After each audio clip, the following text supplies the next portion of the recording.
ကိုထည့်ထားတယ်အဲ့တော့ I'm image ကိုနှိပ်ပြီးတော့ဒီလိုမျိုးကိုကြားရတဲ့ပုံထည့်ပြီးတော့ပေါ့နော်အဲ့ Pinterest တွေကယူရတဲ့ပုံကိုလုပ်ပြီးတော့ဒီမှာပေါ့နော်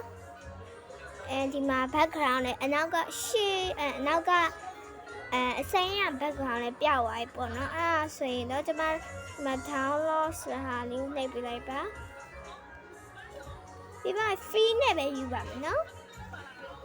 free နဲ့ပါပဲကဲပြီးသွားရင်တော့ကျမတို့ open ကိုနှိပ်ပေးလိုက်ပါပြီးသွားရင်တော့ထွက်ပေးလိုက်ပါနော်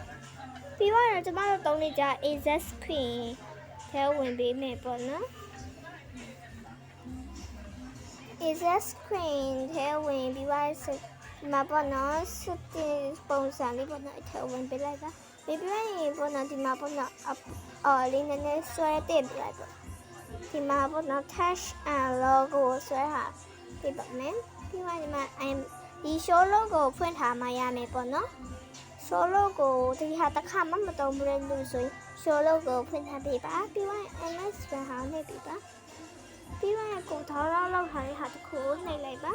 ပြီးမှတော့ရပါပြီချစ်ချစ်ကဲကျမဒီဟာမကြိုက်လို့တခြားဟာလေးပြန်လိုက်ပါတယ်ကဲဒီနေ့ဗီဒီယိုလေးကတော့ဒီလောက်ပါပဲအားလုံးကျေးဇူးတင်ပါတယ်sorry ပါအားလုံးကို